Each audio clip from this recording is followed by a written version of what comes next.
राजनीतिक परिस्थितियां ये थी कि आपने एक शब्द सुना होगा, महाजनपद। ऋग्वेद के जमाने में छोटा इलाका था तो वो जन था। लेटर वैदिक में थोड़ा बड़ा हुआ तो उसका नाम जनपद हो गया।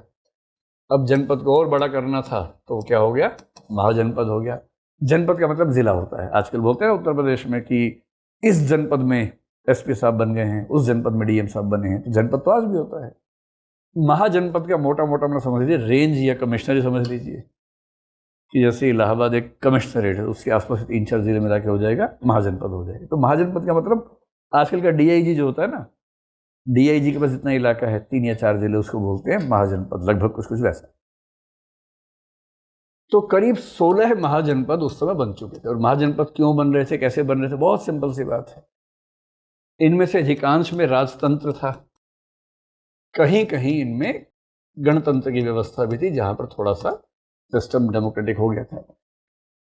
राजाओं की शक्तियां बढ़ रही थी। क्यों बढ़ रही थी, सिंपल सी बात है।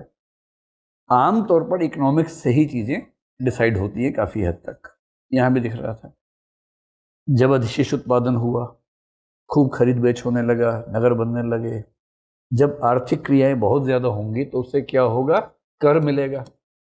कर आएगा तो राजस्व बढ़ेगा, राजस्व बढ़ेगा तो जो राज्य का कोष है वो बढ़ेगा, कोष बढ़ेगा तो राजा कहाँ खर्च करेगा, सेना पे खर्च कर सकता है, वो हथियारों पर खर्च कर सकता है, आयुध पर खर्च कर सकता है। और जैसे जैसे सेना और हथियार बढ़ेंगे वैसे वैसे क्या बन जाएगा, डोनाल्ड ट्रंप बन जाएगा कि सारी दुनिया का मालिक मैं हूं, बादशाह मैं हूं, जिसको मन करेगा मार दूंगा भाई। ऐसी ताकत बढ़ती है ना।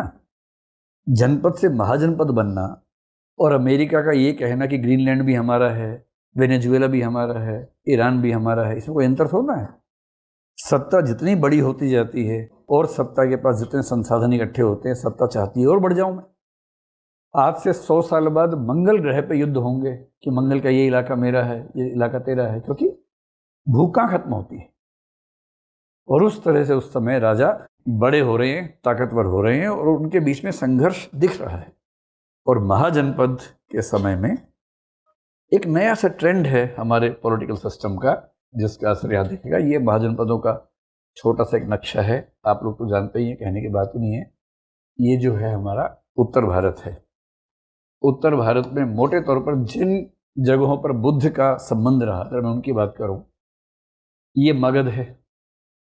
मगध में कौन था राजा उस समय, बिंबिसार था, है ना, जिसका बेटा अजातशत्रु होगा, जो अपने बाप को ही मार देगा, है ना।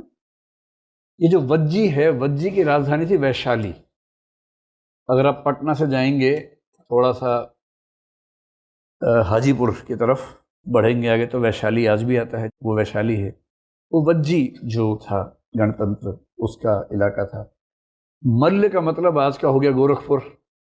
तो जो कुशीनगर है जहां बुद्ध की मृत्यु हुई, वो मल्ल इलाके में आता था। लेकिन आजकल जो गोरखपुर के आसपास का इलाका है उसको आप कह सकते हैं कि मल्ल महाजनपद था।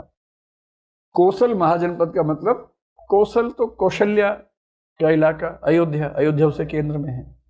लेकिन उस समय जो कोसल था उसकी राजधानी कौन सा शहर था, श्रावस्ती थी।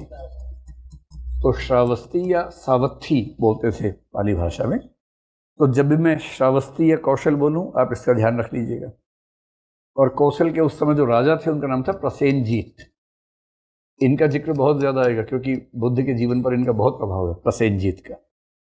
तो ध्यान रखना है, कौशल मतलब प्रसेनजीत का इलाका श्रावस्ती उनकी राजधानी है। प्रसेनजीत का एक बेटा भी है जिसका नाम है जेत, उसका नाम भी आएगा।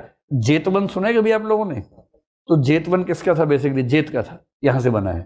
तो प्रसन्नजीत का बेटा जेत, जिसका जिक्र कहानी के दूसरे हिस्से में आएगा। इधर काशी को समझ लें कि यहां पर एक जगह थी सारनाथ। वाराणसी तो है ही, सारनाथ ऐसी जगह जहां पर इनका लिंक रहा। मगध साम्राज्य के 2 इलाके बड़े महत्वपूर्ण हैं, एक है राजगीर और एक इलाका है गया। वही गया जिसका नाम बाद में हो गया बोध गया, क्योंकि वहां बोधि मिली। तो गया और राजगीर ये थे मगध में।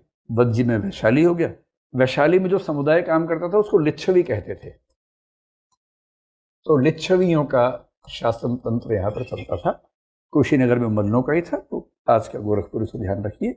ये 5-6 हैं हालांकि उनकी यात्रा तो और भी हुई, आगे भी हुई, कुरु तक भी हुई, लेकिन मुख्य रूप से बुद्ध के पूरे जीवन का संबंध इन 5-6 जगहों से रहा।